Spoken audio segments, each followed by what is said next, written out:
Question number 1 trigonometry जो हम पढ़ रहे हैं ना, उसका एक्सरसाइज का क्वेश्चन नंबर 1 है। हमें कैलकुलेट करना है sine A cos A sine C cos C.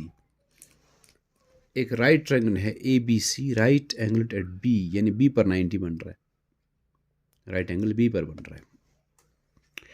B सी दिया हुआ है 7 सेंटीमीटर, ए बी दिया हुआ है 24 सेंटीमीटर। आपको क्या पता करना है? साइन ए कॉस ए और साइन सी कॉस सी। मैंने आपको पहले ही बताया कि ये सब जो है ये trigonometric ratios sine cos tan, ठीक है ना, ये सारे रेशोज हम इन एक्यूट एंगल्स पर कैलकुलेट करते हैं।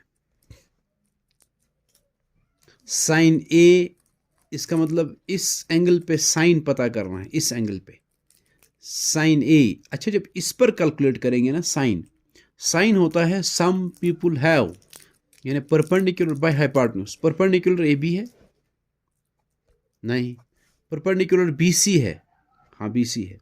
ए बी क्यों नहीं है? ए बी तब परपेंडिकुलर है जब सी पर कैलकुलेट करेंगे, क्योंकि परपेंडिकुलर हमेशा उस एक्यूट एंगल का जिस पर ट्राइगोनोमेट्रिक रेशोज हम कैलकुलेट करें ना, उसका अपोजिट साइड हमेशा परपेंडिकुलर होता है। ठीक है, हम इस पर कर रहे हैं कैलकुलेट, इसका अपोजिट साइड बी सी है, इसलिए इस वक्त बी सी है परपेंडिकुलर। तो जब हम कह रहे हैं perpendicular by hypotenuse, sine A, sine इस ए पर होगा परपेंडिकुलर बाय हाइपोटेन्यूज। परपेंडिकुलर कौन है? इसका अपोजिट साइड बी सी, और हाइपोटेन्यूज तो हमेशा सेम ही रहता है, चाहे जिस एक्यूट एंगल पर भी आप रेशोज निकालें, हाइपोटेन्यूज हमेशा यही साइड होगा। ठीक है ना, ये कौन सा साइड होता है? ये होता है 90 डिग्री जो होता है उसका अपोजिट साइड, लॉन्गेस्ट साइड जो होता है इस ट्रायंगल का। तो हाइपोटेन्यूज हमेशा यही है। तो इसका मतलब साइन ए जो आएगा वो आएगा B C by A C, B C by, और आपको उसका वैल्यू चाहिए। बी सी बाई ए सी है, जब आप लिखेंगे बी सी के बदले बी सी का वैल्यू 7 लिखेंगे, और ए सी के बदले ए सी का वैल्यू वो तो मालूम ही नहीं है। इसका मतलब साइन ए कैलकुलेट करने के लिए, उसका वैल्यू पता करने के लिए आपको पहले ए सी मालूम होना चाहिए। ए सी कैसे कैलकुलेट करेंगे, ए सी कैसे पता करेंगे? ये दो साइड्स तो दिए हुए, ट्रायंगल है राइट ट्रायंगल, ट्रायंगल ये राइट ट्रायंगल है, ठीक है ना। हमें मालूम है पाइथागोरस थ्योरम, इस पे जब अप्लाई करेंगे हम, पाइथागोरस थ्योरम का स्टेटमेंट ये है कि एक राइट ट्रायंगल में हाइपोटेन्यूज का स्क्वायर, हाइपोटेन्यूज यहाँ ए सी है तो इसका स्क्वायर वो होता है sum of the squares of other two sides. जो हाइपोटेन्यूज के बगैर दो साइड्स है उनके स्क्वायर्स का सम, मींस वो होगा ए बी स्क्वायर प्लस होगा बी सी स्क्वायर। ये अप्लाई करके हमें ये हाइपोटेन्यूज का वैल्यू निकल आएगा। अब देखो, A C square is equal to A B square, A B 24 है ना, तो 24 स्क्वायर प्लस बी सी 7 है तो 7 स्क्वायर। सेंटीमीटर नहीं लिखेंगे अभी, इनका यूनिट नहीं लिखेंगे, लास्ट में लिखेंगे। हम ए सी कैलकुलेट कर रहे हैं, वो डिस्टेंस है, उसी का यूनिट लास्ट में लिखा जाएगा। ठीक है, तो A C square is equal to 24 square, तो 24 स्क्वायर 576 प्लस 7 स्क्वायर 49,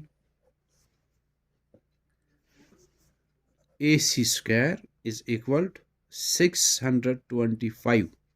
आपको सिर्फ ए सी चाहिए, A C is equal to square वहाँ, तो स्क्वायर रूट ऑफ 625। और मैंने आपको बताया यहाँ प्लस माइनस आता है, प्लस भी और माइनस भी, लेकिन ए सी डिस्टेंस है, डिस्टेंस नेगेटिव हो नहीं सकती, इसलिए हम प्लस लिखते नहीं है, माइनस नहीं लिखते हैं, प्लस ही लिखते हैं। ठीक है, तो A C is equal to 625, square root of 625, 625 को हम लिखेंगे 25 स्क्वायर, 25 स्क्वायर 625 आता है, स्क्वायर स्क्वायर रूट कट जाता है, तो A C is equal to 25 centimetre में, सब 7 और 24 दोनों सेंटीमीटर्स में है ना, इसलिए इसका यूनिट भी सेंटीमीटर आएगा। तो अब देखो, आप ए सी आया ना 25 सेंटीमीटर, ए सी हाइपोटेन्यूज, ठीक है, और बाकी साइड्स भी मालूम है, ये भी मालूम, ये भी मालूम। अब कितना आसान है आपका, साइन ए कैलकुलेट करो आप, किसके बराबर है? साइन ए, साइन और इस एंगल पर एक्यूट एंगल ये है, परपेंडिकुलर ये है, हाइपोटेन्यूज ये है, साइन होता है परपेंडिकुलर बाय हाइपोटेन्यूज, इसलिए वो आएगा B C by A C. BC by AC। तो sine A is equal to BC है 7 डिवाइड बाय AC कितना है, वो है 25। तो साइन A आएगा 7/25, ये आंसर है। और रेशियो में यूनिट लिखा नहीं जाता है, वरना इसका सेंटीमीटर लिखना था, वो सेंटीमीटर आप ऐसे समझ लो कट हो जाएगा। रेशियो हमेशा यूनिट के बगैर होता है। और साइन कॉस टैन मैंने आपको बताया असल में रेशियोज है, साइड्स के रेशियोज में यूनिट नहीं होता है, इसलिए 7/25 एक रेशियो है, यूनिट के बगैर आएगा, यही आंसर है 7A का। और फिर कॉस ए जरा वहीं से हम कैलकुलेट करें, कॉस ए कितना होता है, कॉस ए फिर ए पर कॉस, एक्यूट एंगल ये ले रहे हैं, कॉस इसी पर कैलकुलेट करना है। इसका जो एडजेसेंट साइड होता है ये वाला, ये होता है बेस, और कॉस होता है करली black here, base by hypotenuse. Hypotenuse तो हमेशा ये है, बेस इस वक्त ये है क्योंकि एक्यूट एंगल ये है, इसका एडजेसेंट साइड ये है, तो ये बेस है, ये हाइपोटेन्यूज है। वो आएगा AB बाई AC।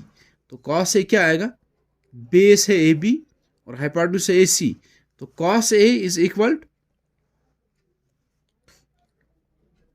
AB कितना है, वह है 24 डिवाइड बाई AC, वह है 25। तो दोनों पता चले हमें, कॉस से भी सही नहीं, ठीक है ना। अब देखो जरा आप साइन C का मतलब साइन, अब तक तो इस पर आप कैलकुलेट कर रहे थे, अब इस पर करना है, इस एक्यूट एंगल पर ये रेशियो कैलकुलेट करना है, साइन C। जब यहां आ गए तो इसका अपोजिट साइड BC है, AB है, तो AB अब परपेंडिकुलर है। साइन होता है परपेंडिकुलर बाय हाइपोटेन्यूज, जब C पे कैलकुलेट करें तब परपेंडिकुलर ये है, और हाइपोटेन्यूज हमेशा होता यही है। तो इसका मतलब साइन C जो आएगा वो आएगा AB divide by AC। Sine C is equal to AB का वैल्यू कितना है, वो है 24 डिवाइड बाय कितना आएगा, AC वो है 25, तो 24/25 आएगा। इसी तरह आप cos C पर जब कैलकुलेट कर रहे हैं आप cos, तो इसका एडजेसेंट साइड BC जो है वो बेस है।